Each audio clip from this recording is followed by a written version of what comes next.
South ఇండియాలోని అతి తక్కువ ధరలకి రత్నాలను అందించే ఏకైక సంస్థ 6JVR. నేను చెప్పా కన్ఫ్యూషన్ మీ పాలిటిక్స్, మీ ఐడియాలజీ. అంటే మీరు ఏం ఒకరోజు ఇది మాట్లాడతారు, ఒకరోజు అది మాట్లాడతారంటే మీరందరూ నిలకడగా మీరు మాట్లాడుతున్నారా? కమ్యూనిజం అని చెప్పిన సోవియట్ రష్యా ఏమైపోయింది? డెమోక్రసీగా మారలేదా సోవియట్ రష్యా? మావోయిజం అని చెప్పి స్టార్ట్ చేసిన రెడ్ చైనా ఏమైంది ఈ రోజున? క్యాపిటలిస్ట్ టెండెన్సీస్ రాలేదా, లేదా క్యాపిటలిజం రాలేదా? బంగారు టాయిలెట్స్ పెట్టుకునే రిచ్ పీపుల్ ఉన్నారు అక్కడ. అంటే ప్రపంచమే ఇన్ని తీరులుగా మారుతున్నప్పుడు అంటే మాకు ఏం అర్థమవుతుంది? చిన్నప్పుడు మేము చదువుకోలేదా? ఈ విమర్శించే మహానుభావులకు మేము కాలేజీలు డిగ్రీలు మేము వెళ్ళలేకపోయినచ్చు, కానీ చదువుకున్నాం. మేము ఐడియాలజికల్ బేసిస్ చదువుకున్నాం. ప్రతి పార్టీది సెక్యులరిజం అంటే అర్థం చేసుకున్నాం. ఫాబియన్ డెమోక్రసీ, అరే కమ్యూనిజం, సోషలిజం మీరు మొత్తం అన్నీ మేము అర్థం చేసుకున్న తర్వాతే కదా. అంటే ఏ భావన లేకుండా, ఏ ఆలోచన లేకుండా, ఏ ఐడియలిస్టిక్ టెండెన్సీస్ ప్రాక్టీస్కి మనకి అవగాహన లేకుండా పార్టీలు పెట్టేస్తామా? అంటే సినిమాలో కూర్చొని డ్యాన్సులు చేసి సినిమాలో కూర్చొని డైలాగులు చెప్తే వాళ్ళకి అవగాహన ఉన్నదనుకుంటున్నారా మీరు? అంటే రాజకీయాలు అంటే కూర్చోబెట్టి తెల్లగడ్డలు పెట్టుకొని హుందాగైన జుట్లు దువ్వుకొని సీరియస్గా ఇలా నమ్ముతూ ఇలా అంటే అలా అవసరం లేదు. సినిమాలు చేస్తాం, అన్నీ చేస్తాం, వాటితో పాటు లోపల రగిలే అగ్నిగుండంలా ఉంటుంది మా గుండె. కష్టాల మీద కోపాలు ఉంటాయి మాకు.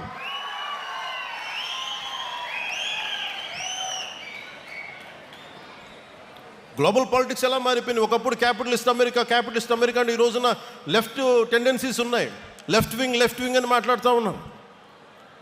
ఇన్ని దేశాలు ఇన్ని రకాలుగా భావజాలాలను మార్చుకుంటూ ఉంటే, ఒకప్పుడు Saudi Arabia completely hard core Islamic country నుంచి ఆడవాళ్ళకి డ్రైవింగ్ లేకపోతే వాళ్ళు మార్చుకుంటూ ఉన్నారు.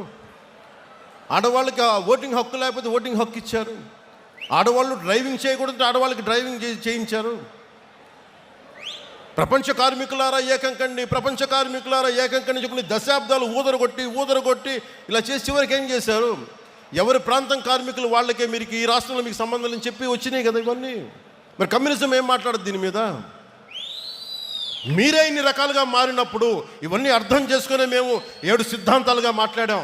అవగాహన లేక కాదు, సంపూర్ణమైన అవగాహనతోనే మాట్లాడాం. అవగాహన లేకుండా మాట్లాడతామా? ఏమి చదవకుండా వస్తామా? కానీ కాలం నేను ఒక్కని చెప్తే సరిపోదు, నిలబడాలి. నేను ప్రతిపాదించిన సిద్ధాంతాలకి నేనే నలిగి ఒళ్ళు చిట్ల కొట్టుకొని నిలబడి విజయం సాధించి 100% స్ట్రైకింగ్ రేటు కొడితే అప్పుడు ఈ సిద్ధాంతాలను నమ్ముతారు. అందుకు నేను నిలబడి చూపించాను. నాతో పాటు మీరు కూడా నిలబడినందుకు మీ అందరికీ కోటి దండాలు పెడుతున్నాను ఈరోజు.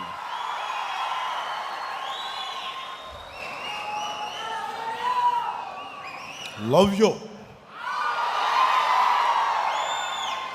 ఏదైనా మాట్లాడితే మారిపోయామంటే ల్యాండ్ ఆఫ్ తిలక్ మహారాష్ట్ర ఏం మాట్లాడద్ది? స్వరాజ్యం నా జన్మ హక్కు అని చెప్పిన తిలక్ నేలది.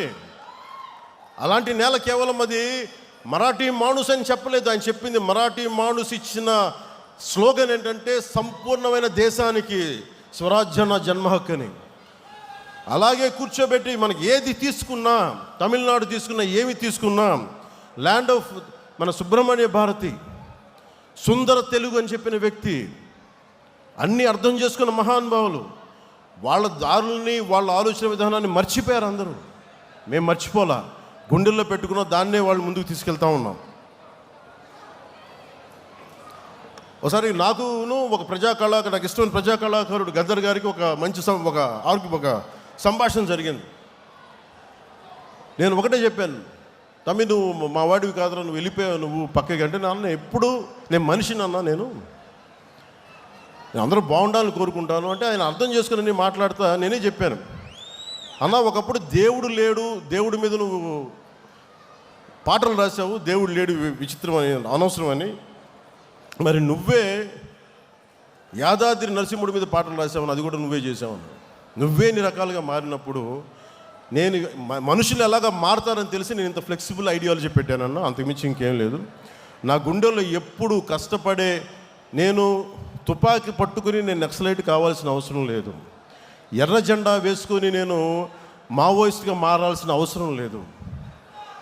నేనేం మాట్లాడానంటే నా జెండా నేను వేసుకుంటా, నా 7 సిద్ధాంతాలు నేను మాట్లాడతా. ప్రిమిటివ్ వల్నరబుల్ ట్రైబల్ గ్రూప్స్ కోసం డోలీ మోతలు తప్పించే బాధ్యత నేను తీసుకుంటా. వేసావు ఈ రోజున. అంటే దీనికోసం నేను తుపాకులు పట్టుకోలే. దీనికోసం విప్లవాలని పందాన్ని కూర్చొని విప్లవ పందాన్ని మనం ఏం చేస్తాం? ప్రజాస్వామ్యంలో ఉన్నప్పుడు హింస పని చేయదు, అది అర్థం చేసుకునే ఉంటాం కదా. నేనేం చేశానంటే ఇట్స్ అ మిడిల్ పాత్, ఒక మిలిటెంట్ అప్రోచ్ కావాలి. ప్రజాస్వామ్యబద్ధంగా తుపాకీ పట్టుకోకుండా అక్కడ పట్టుకున్న మన జెండా కర్రే ఆయుధం అవసరమైతే మన గుండెల్లో ఉన్న మాటే తూట అవ్వాలి.